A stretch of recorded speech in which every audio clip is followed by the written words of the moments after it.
नमस्कार विद्यार्थी मित्रांनो, मी प्राध्यापक दत्तात्रय तावरे आजच्या या तासामध्ये आपण सर्वांचं मनपूर्वक स्वागत करतो। आज आपण CBSE बोर्डाची इयत्ता 10वी या वर्गातील सिविक्स हा जो विषय आहे त्यातलं दुसरं प्रकरण अभ्यासणार आहोत, संघवाद। हे प्रकरण आपण दोन भागामध्ये त्याबद्दल चर्चा करणार आहोत। आजचा हा आपला पहिला भाग आहे। आजच्या या भागामध्ये आपण संघवाद क्या है, संघीय व्यवस्था के महत्वपूर्ण विशेषताएं कौन सी है और भारत में संघीय व्यवस्था किस तरह से कार्य करती है, इसके बारे में चर्चा करने वाले हैं। अगदी सुरुवातीला मागच्या प्रकरणामध्ये तुम्हाला माहित आहे की आपण त्या प्रकरणाची सुरुवात बेल्जियम आणि श्रीलंका या दोन देशांची उदाहरणं डोळ्यासमोर ठेवून आपण एकूण ते प्रकरण समजून घेतलं होतं। आता सुद्धा या प्रकरणाची सुरुवात करताना आपण बेल्जियम आणि श्रीलंका या दोन देशांमध्ये जे काही फरक आहे, बेल्जियम और श्रीलंका के अंतर पर गौर करने वाले हैं।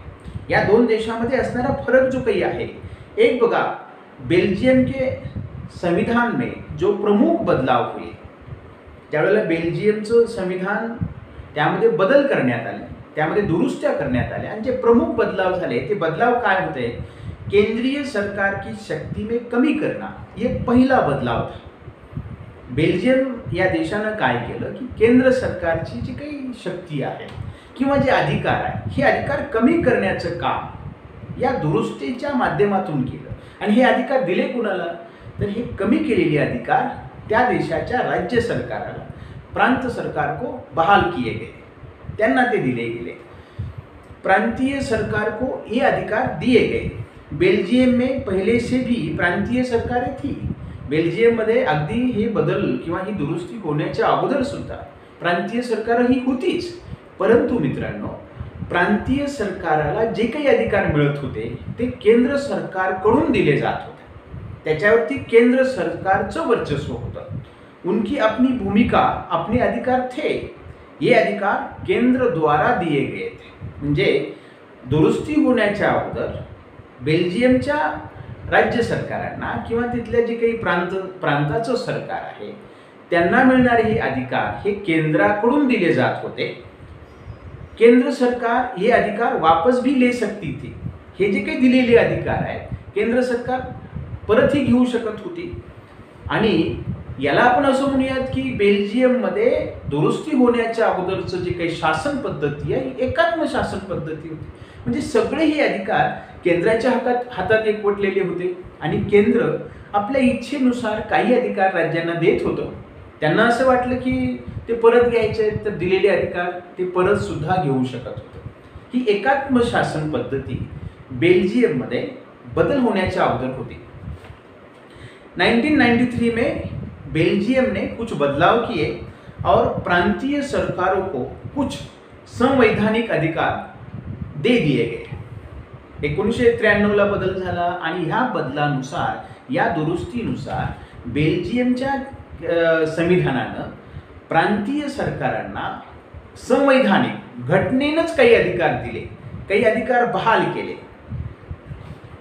इस अधिकारों के लिए प्रांत सरकार केंद्र पर निर्भर नहीं थी।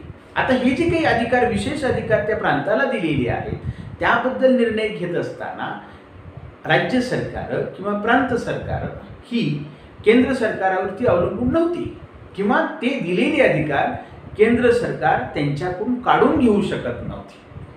म्हणजे या ठिकाणी तुमच्या लक्षात येईल की आता थोडासा बदल झाला। पहिली जी एकात्म शासन पद्धती आहे, आता सत्तेचं विभाजन राज्यघटनेनंच करून टाकलं। राज्यांना काही विशेष अधिकार, काही ठराविक अधिकार संविधानानंच दिले, आता ते केंद्रानं दिलेले नाहीत आणि म्हणून हे अधिकार केंद्र सरकार काढून घेऊ शकत नव्हतं। इस प्रकार एकात्म शासन की जगह संघीय शासन प्रणाली, बेल्जियममध्ये एकात्म शासनाच्या जागी कुठली पद्धती आली तर संघीय शासन व्यवस्था आ गई। म्हणजे ही व्यवस्था, इथं सत्तेचं विभाजन झालं। एकाच ठिकाणी सत्तेचं केंद्रीकरण करण्यापेक्षा या सत्तेचं विभाजन, केंद्र सरकारला काही अधिकार, राज्य सरकारांना काही अधिकार हे झाले आणि म्हणून ती शासन पद्धती संघीय शासन पद्धती बन गई। आता हे जसं बेल्जियमचं घडलं, याच्या विरोधात श्रीलंकेचं उदाहरण जर आपण डोळ्यासमोर घेतलं, आत्ता सुद्धा श्रीलंकेमध्ये एकात्म शासन व्यवस्था आहे. सगळे अधिकार श्रीलंकेमध्ये जे काही सगळे अधिकार आहेत ते एकाच ठिकाणी एकवटलेले आहेत. म्हणजे केंद्र सरकारच्या हातामध्ये हे अधिकार एकवटलेले आहेत. सारे अधिकार केंद्र सरकार के हात में है. त्या ठिकाणचे जे काही श्रीलंकाचे जे तमिळ नेते आहेत, या तमिळ नेत्यांना असं वाटत होतं की देशामध्ये संघीय शासन व्यवस्था आपण निर्माण केली पाहिजे. म्हणजे हे जे काही अधिकार आहेत, हे अधिकारांचं विभाजन केलं पाहिजे. काही जे काही राष्ट्रीय दृष्टिकोनातून महत्त्वाचे अधिकार आहेत, ते अधिकार केंद्र सरकारकडे असले पाहिजेत. दैनंदिन कामाच्या संदर्भामध्ये जे अधिकार त्या त्या राज्यांना देणं महत्त्वाचं आहे, असे काही अधिकार त्या त्या राज्यांना बहाल केले पाहिजेत. हे वाटप केलं गेलं पाहिजे आणि एकात्म शासन पद्धतीच्या जागी संघीय शासन व्यवस्था को लाना ये अच्छी बात है, ऐसा तमिल नेताओं को लगता था. आता एक बघा, संघीय शासन व्यवस्था जी असते याच्यामध्ये सर्वोच्च सत्ता जी काही आहे त्याचं विभाजन केलं जातं. केंद्रीय प्राधिकार और उसकी विभिन्न अनुषंगिक इकाइयों के बीच इस सत्ता का बंटवारा होता है. ही जी काही सत्ता आहे, हे या सत्तेचं विकेंद्रीकरण करण्याचं काम, त्याचं डिसेंट्रलायझेशन करण्याचं काम होतं कुठं, तर एकात्म शासन पद्धतीमध्ये नाही, हे होतं संघीय शासन व्यवस्थेमध्ये. म्हणजे सत्तेचं विभाजन होतं. काही अधिकार हे केंद्राला दिले जातात आणि काही अधिकार त्या देशामध्ये असणाऱ्या वेगवेगळ्या प्रांतांना किंवा राज्य सरकारांना ते बहाल केले जातात. सत्ता का ये बंटवारा दो स्तर पर होता है. दो स्तर पर दोन स्तरावरती सरकार काम करतं. एक सरकार केंद्र स्तरावरती असतं, संपूर्ण देशाचं शासन चालवण्यासाठी जे केंद्रामध्ये सरकार काम करतं त्याला राष्ट्रीय स्तरावरचं सरकार म्हणूयात. आणि त्याचबरोबर प्रत्येक प्रांतामध्ये एक दुसरं सरकार त्या त्या राज्याचं जे सरकार काम करतं त्याला आपण राज्य सरकार म्हणूयात किंवा प्रांताचं जे सरकार म्हणूयात. या पद्धतीमध्ये संघराज्यामध्ये किंवा संघीय शासन व्यवस्थेत सरकार ही दोन स्तरावरती काम करतात. एक केंद्र स्तरावरचं सरकार आणि दुसरं त्या त्या राज्य स्तरावरचं सरकार. एक सरकार पूरे देश के लिए कार्य करती है जिसमें राष्ट्रीय महत्व के विषय. आता बघा, एक सरकार अगदी राष्ट्रीय पातळीवरती काम करतं आणि या राष्ट्रीय सरकारकडं जे काही राष्ट्रीय दृष्टिकोनातून महत्त्वाचे विषय आहेत त्याच्यावरती निर्णय घेण्याचा अधिकार या सरकारला असतो. आणि दुसरं सरकार राज्य और प्रांत के स्तर पर ये सरकार कार्य करती है. शासन के दैनंदिन कामकाज के संबंध के बारे में निर्णय घेण्याचा अधिकार या सरकारला असतो. दोनों स्तर की सरकारें अपने अपने स्तर पर स्वतंत्र होकर अपना काम करती है. संघराज्याचं वैशिष्ट्य आहे अधिकारांचं विभाजन केलं जातं. केंद्र सरकारनं कुठल्या विषयावरती कायदा करायचा, कोणत्या बाबतीत निर्णय घ्यायचा याबद्दल स्पष्ट उल्लेख राज्यघटनेमध्ये केलेला असतो. राज्य सरकारनं कुठल्या विषयावरती कायदा करायचा याबाबत सुद्धा राज्यघटनेमध्ये त्यांना ते विषय बहाल केलेले असतात आणि आपल्या आपल्या स्तरावरती अगदी स्वतंत्रपणे ही दोन्ही सरकारं काम करतात. संघीय शासन व्यवस्था में एकात्मक शासन व्यवस्था, जी संघीय शासन व्यवस्था आहे ही एकात्म शासन व्यवस्थेच्या पूर्णपणे उलट पद्धतीनं काम करते. एक बघा, एकात्म शासन पद्धतीमध्ये काय आहे, सगळे अधिकार केंद्र सरकारच्या हातात एकवटलेले असतात. आणि संघीय शासन पद्धतीमध्ये काय आहे, अधिकारांचं विभाजन दोन स्तरावरती किमान केलं जातं. काही अधिकार जे राष्ट्रीय दृष्टिकोनातून महत्त्वाचे आहे ते केंद्र सरकारला दिले जातात आणि असे अधिकार जे प्रांताच्या दृष्टिकोनातून महत्त्वाचे आहेत, राज्याच्या दृष्टिकोनातून महत्त्वाचे आहेत, दैनंदिन कामकाजासाठी आवश्यक आहे ते अधिकार, ते विषय त्या त्या प्रांत सरकारला दिले जातात. एकात्म शासन एक ही स्तर पर कार्य करती है, बाकी इकाइयां उसके अधीन रहती है. एकात्म शासन पद्धतीमध्ये जरी काही इतर जे इकाई आहेत त्याला मदत करणारे जे काही घटक आहे त्याच्या अंडर, त्याच्या अधीन राहून ते घटक काम करतात. केंद्र सरकार उसे आदेश दे सकती है, त्यांना दिलेले अधिकार परत घेऊ शकते, परंतु संघीय व्यवस्था में राज्य सरकार के पास अपनी शक्तियाँ होती हैं. परंतु संघराज्य पद्धतीमध्ये त्या प्रांत सरकारकडं त्यांचे आपले अधिकार असतात आणि त्या अधिकाराला धरून ती स्वतंत्रपणे आपले निर्णय घेऊ शकतात. हे एकात्म शासन पद्धतीमध्ये घडत नाही. आता एक बघा, संपूर्ण जगामध्ये 193 जे काही देश आहेत त्यापैकी फक्त 25 देशामध्येच संघीय शासन व्यवस्था आहे. बाकी इतर देशामध्ये जर तुम्ही बघाल तर एकात्म शासन पद्धती आहे. एकूण आकडेवारीचा अंदाज घेतला तर तुम्हाला असं वाटेल की 193 देशांपैकी फक्त 25 देशांमध्येच संघीय शासन पद्धती आहे, बाकी देशामध्ये तर एकात्म शासन पद्धती आहे. परंतु आपण लोकसंख्येचा जर विचार केला तर 40% लोकसंख्या, 40% जनसंख्या जो है ये संघ राज्य शासन व्यवस्था में आती है. 40% लोकसंख्या ही संघ राज्य शासन पद्धती असणाऱ्या देशांमध्ये येते, एक गोष्ट.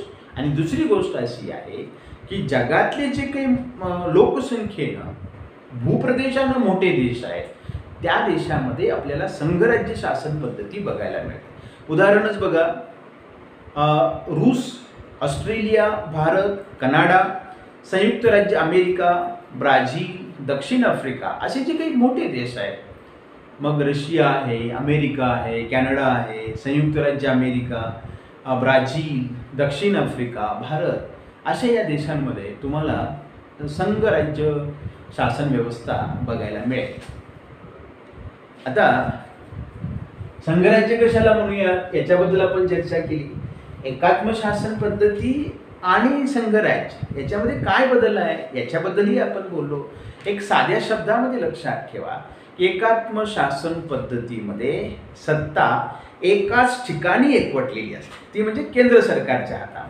आणि संघराज्य शासन पद्धतीमध्ये सत्तेचं विभाजन 2 स्तरामध्ये केलं जातं.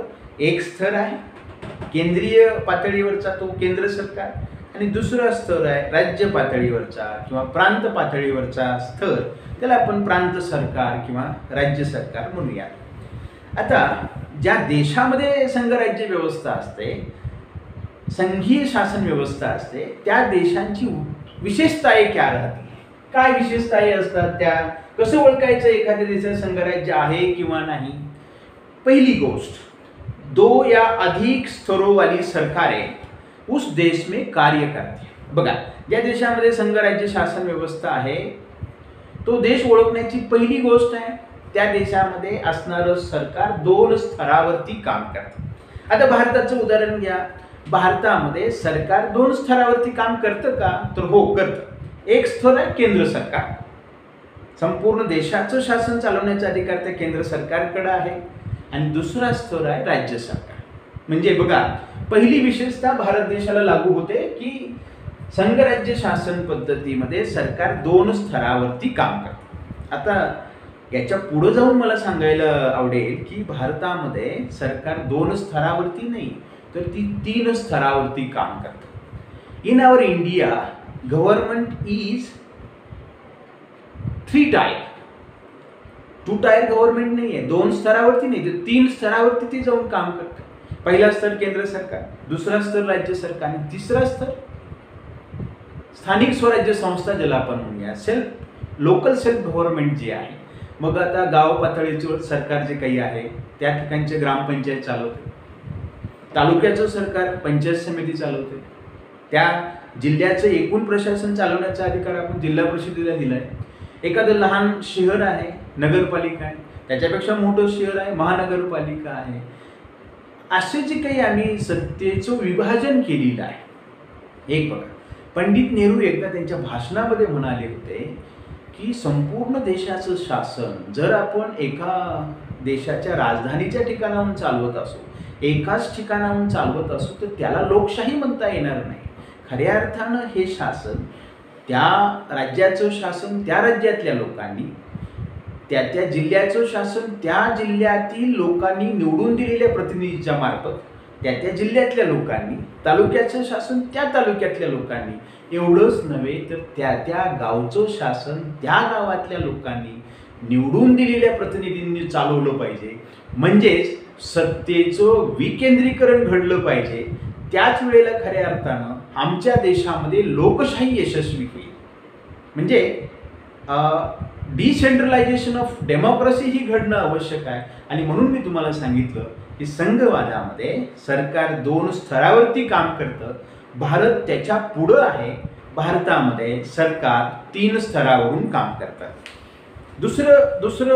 दुसरी विशेषता ही आहे उनका अपना अपना अधिकार क्षेत्र होता है.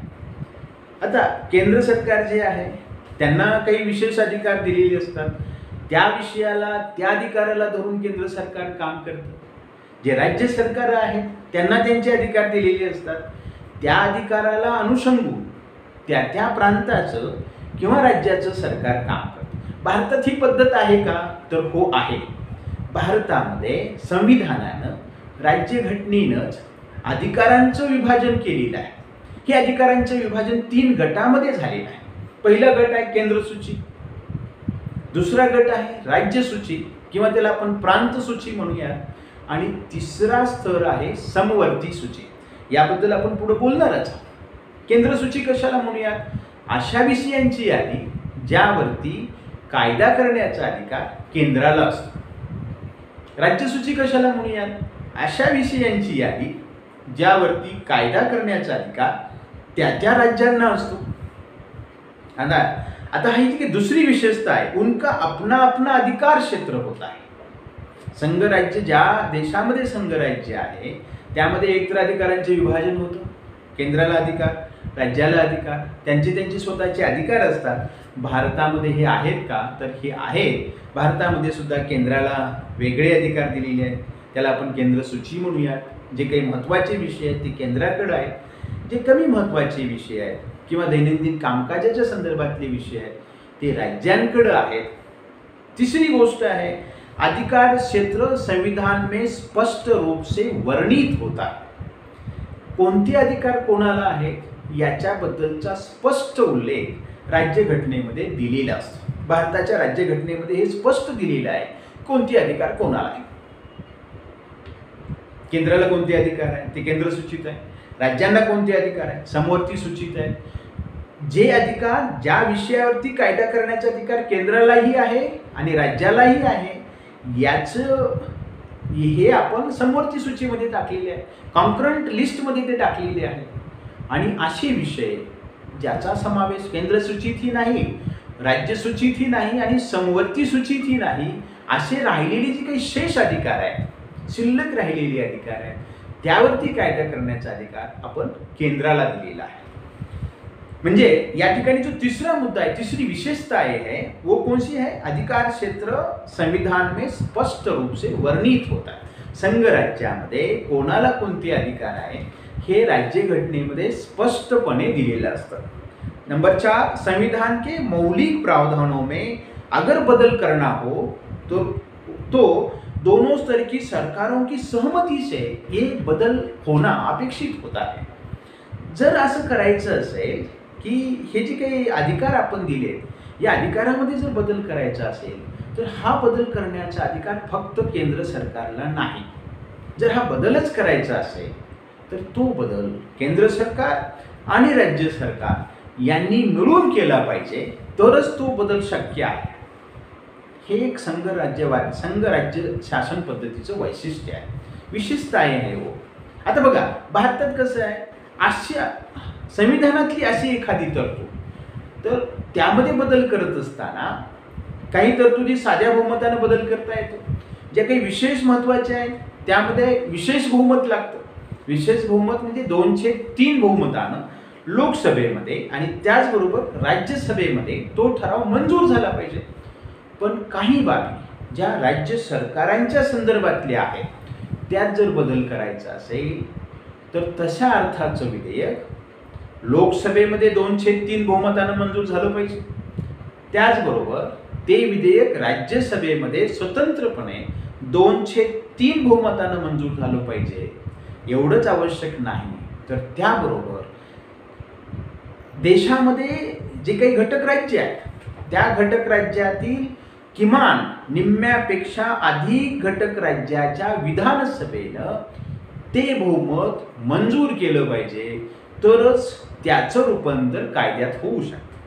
म्हणजे संघराज्याचं जे वैशिष्ट्य आहे, असे जे काही मौलिक प्रावधान आहे, त्यामध्ये बदल करत असताना दोनों स्तर की सरकारों की सहमति के बिना यह बदल हो ही नहीं सकता. आता पाचवा मुद्दा असा आहे, हे जे काही अधिकारांचे विभाजन झालेलं आहे, काही अधिकार आम्ही केंद्राला दिले, काही अधिकार आम्ही राज्यांकडे सुपूर्द केले. केंद्र आणि राज्य यांच्यामध्ये जर अधिकारांच्या विभाजनाच्या बाबतीत जर विवाद निर्माण झाला, तर हा विवाद, हे भांडण सोडवण्यासाठी आम्ही सर्वोच्च न्यायालयाची निर्मिती केलेली आहे. हे काम आम्ही सर्वोच्च न्यायालयाकडे सुपूर्द केलेलं आहे. सरकारों की अधिकारों की व्याख्या करना, कोणाला कोणते अधिकार आहेत हे ठरवण्याचं काम आम्ही कोणाकडे दिलंय, तर सर्वोच्च न्यायालयाकडे दिलेलं आहे. सरकारों के बीच अधिकारों के विवाद, अगर ऐसे अधिकारों के विवाद निर्माण हो गए तर त्याची सोडवणूक करण्याचं काम आम्ही सुप्रीम कोर्टाकडे, सर्वोच्च न्यायालयाकडे दिलेलं आहे. सर्वोच्च न्यायालय इसके बारे में निर्णायक भूमिका लेगी. त्यांनी घेतलेला निर्णय हा त्यांच्यावरती बंधनकारक असेल. त्यानंतरची जी काही 6 नंबरची विशेषता आहे, वित्तीय स्वायत्तता, राजस्व के अलग अलग स्रोत निर्धारित होंगे. म्हणजे बघा, केंद्र सरकार कुठल्या पद्धतीनं कर लावेल, कोणते कर हे केंद्र सरकारच्या अखत्यारीत राहतील, कोणते टॅक्सेस हे राज्य सरकारांच्या अखत्यारीत राहतील, हे संविधानानंच ठरवून दिलेलं असेल. आणि त्यानंतर जी काही 7वी विशेषता आहे, संघीय शासन दोहरा उद्देश रहत आहे. एखाद्या देशामध्ये संघीय शासन निर्माण करण्याच्या पाठीमागे 2 उद्देश असतात. एक आहे देश की एकता की सुरक्षा करणं. आता त्या देशामध्ये असणारे हे जी काही वेगवेगळे राज्य आहेत, त्या सगळ्यामध्ये अखंडता निर्माण करणं, एकात्मता निर्माण करणं, त्यांच्यात एकता टिकवून ठेवणं, याच्यासाठी खऱ्या अर्थानं संघीय शासन व्यवस्था महत्त्वाची. हे जसं आहे तसंच नंबर 2 दुसरा उद्देश काय आहे, क्षेत्रीय विविधताओं का पूरा सम्मान करणं. आता एक बघा, भारत हा एखादा खंड असावा एवढा प्रचंड देश आहे. भारत बेल्जियम सारखा लहान देश नाही, श्रीलंका इतका लहान देश नाही. श्रीलंका, बेल्जियम लहान असताना सुद्धा त्या देशामध्ये विविधता आहे. भाषेच्या आधारे, परंपरेच्या आधारे, रीतिरिवाज, धर्म, संस्कृती, ह्या अनेक अंगाने देशामध्ये आपल्याला विविधता बघायला मिळते. भारत तर खूप प्रचंड आहे, एखादा खंड असावा एवढा देश आहे. अशा देशामध्ये ही जी काही विविधता आहे, याकरिता या विविधताओं का पूरा सम्मान करने के लिए खऱ्या अर्थानं त्या प्रांतामध्ये सरकार असणं अपेक्षित आहे. आणि म्हणून संघराज्य शासन व्यवस्था 2 उद्देशानं निर्माण होते. एक तर देशामध्ये एकता आणि अखंडता टिकवून ठेवणं, आणि दुसरं त्या प्रदेशाचे, त्यांची विविधता याची जपवणूक करणं. संघीय व्यवस्था की गठन और कामकाज 2 चीजें रहती है. नंबर 1, विभिन्न स्तर की सरकारों के बीच सत्ता के बंटवारे के नियमों पर सहमति.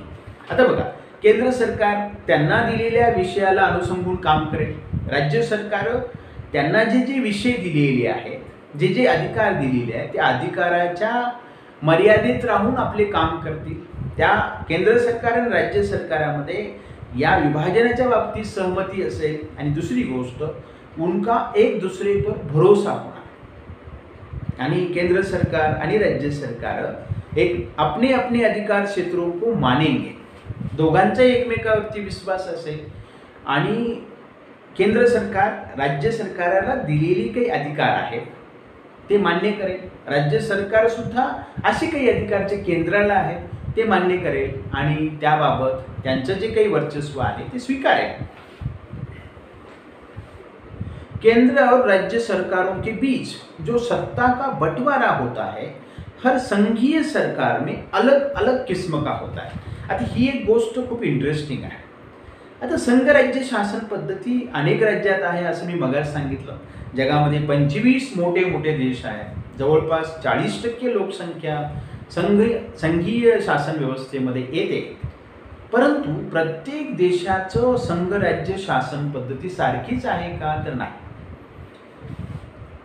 सत्तेचं विभाजन प्रत्येक त्या संघराज्यीय शासन पद्धतीच्या त्या देशामध्ये सारखंच झालंय का, तर नाही. तर हे कसं ठरलेलं आहे, तर इस चीज पर वो निर्भर करता है कि उस संघीय शासन पद्धति की स्थापना किन ऐतिहासिक संदर्भों में हुई है. त्या देशामध्ये संघराज्य शासन पद्धती कुठल्या ऐतिहासिक पार्श्वभूमीतून निर्माण झालेली आहे त्यावरती ती अवलंबून आहे. म्हणजे त्या देशामध्ये सत्तेचे विभाजन कसं आहे. आता बघा, एकतर जगामध्ये जी काही संघराज्य निर्माण झाली ती दोन पद्धतीने निर्माण झाली. पहली पद्धत आहे, दो या अधिक स्वतंत्र राष्ट्र को साथ लेकर बड़ी इकाइयां.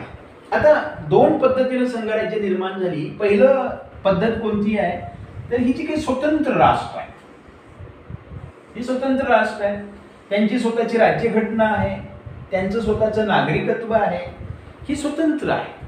ही लहान लहान जी काही स्वतंत्र राष्ट्र आहेत त्यांना असं वाटलं की आपण एकत्र यावं, आणि म्हणून ही सगळी ही जी काही स्वतंत्र राष्ट्र आहे ती एकत्र आली आणि त्यांनी आपला संघ तयार केला. आणि ह्या प्रत्येक स्वतंत्र राष्ट्रानं आपले थोडे थोडे अधिकार एक केंद्र निर्माण केलं आणि प्रत्येकानं आपले थोडे थोडे अधिकार या केंद्राला दिले. केंद्र शासन निर्माण केलं आणि आपले थोडे थोडे अधिकार त्यांनी कोणाला दिले, या केंद्राला दिले. या पद्धतीनं जे संघराज्य निर्माण होतं त्याला आपण केंद्र आकर्षी संघराज्य म्हणूया. म्हणजे हे स्वतंत्र देश होते, हे लहान लहान स्वतंत्र देश एकत्र आले आणि त्यांनी आपला एक संघ तयार केला आणि आपले असणारे थोडे थोडे अधिकार त्यांनी कोणाला दिले, केंद्राला दिले. या पद्धतीनं निर्माण झालेले जे काही संघराज्य आहे जे केंद्राकडे आकर्षित होतं त्याला आपण केंद्र आकर्षी संघराज्य म्हणूया. बघा, यांनी असं सांगितलेलं आहे, दो या अधिक स्वतंत्र राष्ट्र को साथ लेकर बड़ी इकाइयां जब निर्माण होती है अपनी संप्रभुता को साथ करते, अपनी अलग अलग पहचान को भी बनाए रखते, अपनी सुरक्षा तथा खुशहाली बढ़ाने के लिए. बघा, आपल्या संरक्षणाकरिता म्हणा, आपला अधिक विकास करण्यासाठी असेल किंवा संरक्षणासाठी असेल, स्वतंत्र राष्ट्र एकत्र येतात, आपले अधिकार केंद्राला देतात आणि या पद्धतीने ज्यावेळेला संघराज्य निर्माण होतं त्याला आपण केंद्र आकर्षी संघराज्य म्हणूया. उदाहरण द्यायचं म्हटलं तर संयुक्त राज्य अमेरिका हे संघराज्य असेल किंवा स्वित्झर्लंडचं संघराज्य असेल, ऑस्ट्रेलियाचं संघराज्य असेल, हे या पद्धतीनं निर्माण झालेलं आहे. आता या पद्धतीने जे काही संघराज्य निर्माण होतात यामध्ये हे सगळे जे काही प्रांत आहेत, आता याला आपण प्रांत म्हणूयात, यांना समान अधिकार असतात, हे एक वैशिष्ट्य आहे. दुसरं, प्रांत केंद्र के बरक्स ज्यादा ताकतवर होते. आता या ठिकाणी ही स्वतंत्र राष्ट्र एकत्र आली आहेत आणि ह्या स्वतंत्र अशा राष्ट्रांना आपले थोडे थोडे अधिकार केंद्राला दिलेले आहेत. या ठिकाणी केंद्र सरकारपेक्षा राज्य सरकार ही अधिक शक्तिशाली असतात. काय कारण असेल याचं? कारण या ठिकाणी राज्यानं अधिकार कोणाला दिलेत, तर केंद्राला दिलेत. म्हणून बरेच महत्त्वपूर्ण अधिकार हे राज्यांकडे आहेत, खूप कमी अधिकार कोणाकडे आहेत, तर केंद्राकडे आहेत. उदाहरण कोणतं आहे, तर संयुक्त राज्य अमेरिका, स्वित्झर्लंड आणि ऑस्ट्रेलिया. दुसरा तरीका काय आहे, आपण भारताला डोळ्यासमोर ठेवा. संपूर्ण असा देश आहे, याचं शासन कुठून चालतंय, तर केंद्र सरकारमधून त्याचं शासन चालतंय. आता भारतातच उदाहरण घ्या की संपूर्ण देश आहे, या देशाचं शासन आपण देशाच्या राजधानीमधून चालवतोय. पण देश एवढा प्रचंड आहे, देशामध्ये अनेक अंगाने विविधता आहे आणि एवढ्या प्रचंड अशा देशाचं शासन एका ठिकाणाहून चालवणं शक्य नाही. आणि म्हणून प्रशासनाच्या सोयीकरता आपण काय केलं, आपण राज्यांची निर्मिती केली. आता या ठिकाणी राज्यांची निर्मिती ही केंद्रानं केलेली आहे आणि या ठिकाणी केंद्राची निर्मिती ही राज्यानं केलेली आहे. आणि हे जे काही राज्य निर्माण केले आणि केंद्रानं आपल्या हातात असलेले काही थोडे अधिकार कोणाला दिले, हे राज्यांना दिले आणि हे संघराज्य निर्माण झालं. हे संघराज्य ज्या पद्धतीने निर्माण झालं त्याच्या अगदी उलट पद्धतीनं हे संघराज्य निर्माण झालं. भारताचं उदाहरण आपण बघितलं की भारताचं एकूण सगळं शासन केंद्राच्या ठिकाणाहून चालत होतं, पण हे चालवणं शक्य नाही. म्हणून आपण भाषेच्या आधारे राज्यांची निर्मिती केली, त्याला आपण भाषावार प्रांत रचना म्हणूया. आणि केंद्रानं आपले अधिकार कोणाला दिले? थोडे अधिकार राज्यांना दिले. इथं अधिकार केंद्रानं राज्यांना दिलेले आहेत, म्हणून या ठिकाणी राज्यांपेक्षा केंद्र शक्तिशाली आहे. याच्या उलट या ठिकाणी राज्यांनी अधिकार केंद्राला दिलेले आहेत, म्हणून केंद्रापेक्षा राज्य शक्तिशाली आहे. बघा, बड़े देश द्वारा अपनी आंतरिक विविधता को ध्यान में रखते हुए राज्यों का गठन किया जाता है. मोठा देश आहे, आपल्या देशाची विविधता लक्षात घेता ते कशाची निर्मिती करतात? ते राज्यांची निर्मिती करतात. राज्य और राष्ट्रीय सरकार के बीच में सत्ता का बंटवारा होता है आणि मग हे केंद्र काय करतं? राज्यांना थोडे अधिकार देतं. उदाहरण आहे भारत, बेल्जियम, स्पेन ही या पद्धतीनं निर्माण झालेलं संघराज्य आहे. आता ही जी दुसरी श्रेणीवाली व्यवस्था आहे, ही जी काही व्यवस्था आहे या व्यवस्थेमध्ये राज्यों के बरक्स केंद्र सरकार ज्यादा ताकदवर होते. या ठिकाणी राज्यांपेक्षा सुद्धा केंद्र सरकार अधिक ताकदवान असतं, कारण इतर अधिकार केंद्रानं राज्यांना दिलेले आहेत. विभिन्न राज्यों को समान अधिकार होता है, पर विशेष स्थिति में किसी किसी प्रांत को विशेष अधिकार भी दिया जाता है. आता भारताचंच उदाहरण घ्या, तसं पाहिलं तर सगळ्यांना समान अधिकार असतात, पण काही बाबतीमध्ये काही राज्यांना विशेष अधिकार, जसं जम्मू काश्मीरला आम्ही 370 कलमाच्या आधारे विशेष अधिकार दिला होता, असे काही विशेष अधिकार काही राज्यांना बहाल केले जातात. बघा, आतापर्यंत आपण संघवाद काय आहे त्याच्याला म्हणूया संघवाद. एकात्म शासन आणि संघवाद याच्यामध्ये काय फरक आहे, आणि दुसरं संघीय व्यवस्था की महत्वपूर्ण विशेषताएं क्या आहे याच्यावरती आपण चर्चा केलेली आहे. आता भारत में संघीय व्यवस्था याच्याबद्दल आपण बोलणार आहोत.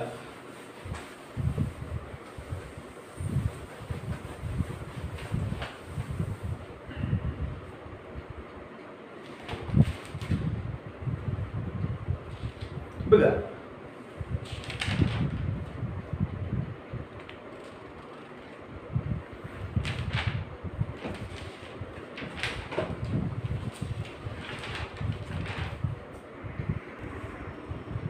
भारत में जो संघीय व्यवस्था याच्याबद्दल आपण चर्चा करणार आहोत. मित्रांनो, बेल्जियम और श्रीलंका तसं पाहिलं तर खरं तर लहान देश, तरी देखील विविधताओं को संभालने में बड़ी मुश्किल है. इन दो देशों में भी त्याच्यामध्येही निर्माण झाली होती. बेल्जियममध्ये जी काही असणारी विविधता आहे किंवा श्रीलंकेमध्ये आहे त्याला सामावून घेण्यामध्ये अनेक अडचणी निर्माण झाल्या. त्याच्या तुलनेमध्ये भारत तर खूप प्रचंड असा देश आहे, मी आत्ताच बोलताना सांगितलं. आणि म्हणून अशा देशामध्ये अनेक अंगाने विविधता आहे, भाषेच्या आधारे, संस्कृतीच्या आधारे, ज्याला आपण खानपान संस्कृती म्हणूयात किंवा रूढी परंपरा आहेत, याच्या बाबतीत अनेक बाबतीत विविधता आहे. आणि म्हणून सत्ता की साझेदारी की क्या व्यवस्था है, आता याची सुरुवात आपण संविधानाच्या आधारे करूया. संविधान से शुरुआत करेंगे. एक देखो, दुःखद और रक्तरंजित विभाजन केव्हा ब्रिटिशाचं शासन संपल्यानंतर ब्रिटिश ज्यावेळेला भारतातून निघून गेले त्यावेळेला त्यांनी भारताची फाळणी केली. भारत आणि पाकिस्तान असे दोन देश निर्माण केले. नंतरच्या काळामध्ये पाकिस्तानामधून पुन्हा एक देश बांगलादेश, म्हणजे भारताची फाळणी त्याच्यातून झाली. आणि त्यानंतर खऱ्या अर्थानं 15 ऑगस्ट 1947ला भारत देश स्वतंत्र झाला. स्वतंत्र झाल्यानंतर त्यामध्ये अनेक संस्थानं देखील होती, ज्या ठिकाणी काही प्रमाणात का होईना राजेशाही होती, की अनेक संस्थानं भारतात विलीन झाली. आणि भारतीय संविधान भारत के राज्यों का संघ, आणि म्हणून या भारताच्या संविधानामध्ये असं स्पष्ट सांगितलेलं आहे की भारत हा राज्यांचा संघ असेल. भारत संघराज्य असेल असं वर्णन नाही, भारत हा राज्यांचा संघ असेल असं सांगितलेलं आहे. भारत संघराज्य आहे असं म्हणण्यापेक्षा राज्यांचा संघ असं का म्हणालो, तर याचं कारण मी आत्ता जे काही बोललो, भारत या संघराज्याची निर्मिती ही वेगळ्या पद्धतीने झालेली आहे. अमेरिकेसारख्या पद्धतीनं भारताच्या संघराज्याची निर्मिती झालेली नाही. भारत हा अखंड एक देश आहे. प्रशासनाच्या सोयीसाठी आम्ही राज्य निर्माण केले म्हणून आम्ही त्याला काय म्हणालो, हा राज्यांचा संघ असेल. आता भारतामध्ये संविधान ने 2 स्तरीय शासन व्यवस्था का प्रावधान किया. भारतामध्ये आम्ही शासन व्यवस्था 2 स्तरावरती निर्माण केली. नंबर 1 संघ सरकार किंवा त्याला आम्ही केंद्र सरकार म्हणतो, आणि नंबर 2 राज्य सरकार. केंद्र सरकार को पूरे भारतीय संघ का प्रतिनिधित्व, संपूर्ण देशामध्ये शासन चालवण्यासाठी आम्ही केंद्र सरकारची निर्मिती केली. पंचायती और नगर पालिकाओं के रूप में तिसरा स्तर, मी आत्ताच बोलताना असं सांगितलं की संघ राज्याचं वैशिष्ट्य आहे की त्या ठिकाणी 2 टायर गव्हर्नमेंट असतं. गव्हर्नमेंट हे 2 स्तरावरून चालतं. भारतामध्ये त्याच्या पुढे जाऊन 3 टायर गव्हर्नमेंट आहे. म्हणजे भारतामध्ये केंद्र सरकार, राज्य सरकार आणि पुन्हा एक स्तर, तिसरं टायर आम्ही निर्माण केलं स्थानिक स्वराज्य संस्थेच्या माध्यमातून. आणि ह्या प्रत्येक स्तराला केंद्र सरकारला त्याचे विशेष अधिकार आहेत, राज्य सरकारला त्यांचे वेगळे अधिकार आहेत. पंचायत समिती, नगरपालिका, महानगरपालिका, ग्रामपंचायत यांना सुद्धा कुठल्या बाबतीत निर्णय घ्यायचा यासाठी त्यांना त्यांचे स्वतंत्र अधिकार आहे. आणि याची तरतूद ही सगळी संविधानातच केलेली आहे. संविधान में विधायी अधिकारों को 3 हिस्सों में बांटा गया है. आणि संविधानामध्ये अधिकारांचे विभाजन हे 3 गटात केलेलं आहे. ये 3 सूचियां इस प्रकार है. नंबर 1 संघ सूची, त्यालाच आम्ही केंद्र सूची सुद्धा म्हणतो. याच्यामध्ये जे काही राष्ट्रीय दृष्टिकोनातून महत्त्वाचे विषय आहेत, उदाहरणार्थ प्रतिरक्षा, विदेशी मामले, बँकिंग, संचार और मुद्रा, हे सगळे जे काही राष्ट्रीय दृष्टिकोनातून महत्त्वाचे विषय आहेत हे संघ सूचित आहेत. त्यावरती कायदा करण्याचा अधिकार कोणाला आहे, तो केंद्र सरकारला आहे. तो अधिकार लोकसभेला आहे, तो अधिकार राज्यसभेला आहे, म्हणजे संसदेला आहे. केंद्र सरकारला तो अधिकार है. पूरे देश के लिए इन मामलों में एक तरह की नीतियों की जरूरत होती. संपूर्ण देशामध्ये एकाच पद्धतीचं धोरण आखण्यासाठी हे अधिकार आम्ही केंद्र सरकारला बहाल केलेले आहे. जे विषय संघ सूचित आहे त्यावरती कायदा करण्याचा अधिकार हा केंद्र सरकारला आहे. असे विषय ज्याचा समावेश राज्य सूचीमध्ये केलेला आहे त्याला आम्ही दुसरी सूची म्हणूयात, राज्य सूची. यामध्ये पोलीस, व्यापार, वाणिज्य, कृषी, सिंचाई हे जे काही विषय आहेत यांचा समावेश आम्ही दुसऱ्या सूचीमध्ये म्हणजे राज्य सूचीत केलेला आहे. प्रांतीय और स्थानीय महत्व के विषय इस सूची में है. राज्य सूचीमध्ये कोणते विषय आहेत, प्रांतीय आणि स्थानीय दृष्टिकोनातून जे महत्त्वाचे विषय आहेत त्याचा समावेश आम्ही या सूचीत केलेला आहे. या सूचीत जे विषय दिले आहेत त्यावरती कायदा करण्याचा अधिकार हा त्या राज्याच्या सरकारला म्हणजे राज्य सरकारला आहे. तिसरी सूची आहे समवर्ती सूची, कॉन्करंट लिस्ट. असे विषय की ज्यावरती कायदा करण्याचा अधिकार केंद्रालाही आहे आणि राज्यालाही आहे त्याचा समावेश आम्ही समवर्ती सूचीत केलेला आहे. उदाहरणार्थ शिक्षा, वन, मजदूर संघ, विवाह, गोद लेना और उत्तराधिकार असे जे काही विषय आहेत त्याबद्दल कायदा करण्याचा अधिकार केंद्र सरकार और राज्य सरकार दोनों को भी होता है. परंतु एकाच वेळेला एकाच विषयावरती केंद्र सरकारनं आणि राज्य सरकारनं जर कायदा केला तर त्यावेळेला केंद्र सरकारचा कायदा हा ग्राह्य धरला जातो.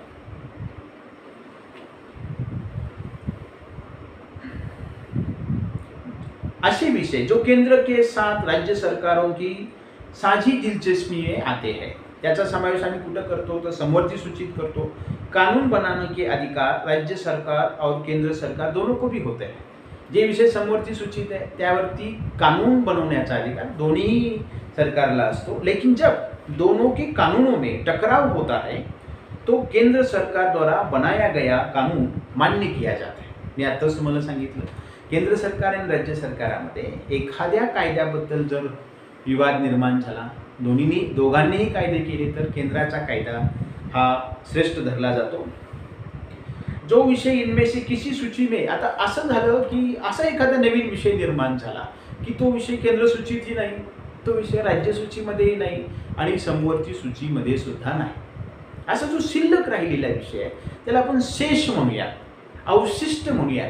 असा जो काही शिल्लक राहिलेला विषय आहे त्याच्यावरती कायदा नेमका कोणी करायचा, तर या बाबतीत स्पष्ट तरतूद आहे की असा एखादा नवीन विषय निर्माण झाला तर त्यावरती कायदा करण्याचा अधिकार आम्ही केंद्राला दिलेला आहे। हे भारताचं वैशिष्ट्य आहे। परंतु हीच गोष्ट जर अमेरिकेत घडली तर अमेरिकेमध्ये हा अधिकार त्या देशाच्या प्रांतांना आहे, भारतात हा अधिकार केंद्राला आहे। आणि म्हणून या ठिकाणी राज्य शक्तिशाली आहे आणि भारतामध्ये केंद्र शक्तिशाली आहे।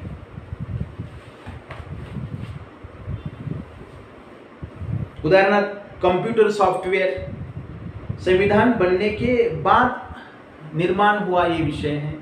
कंप्यूटर सॉफ्टवेअरचं उदाहरण घ्या, ज्यावेळेला आम्ही राज्यघटना निर्माण केली त्यावेळेला हा विषयच नव्हता। आता याबद्दल कायदा कोणी करायचा, तर तो केंद्राला करायचा। अमेरिकेत असं घडलं तर त्या ठिकाणी शिल्लक राहिलेल्या विषयावरती कायदा करण्याचा अधिकार त्या राज्याच्या प्रांतांना आहे। बाकी बचे विषय पे केंद्र सरकार को कानून बनाने का अधिकार है।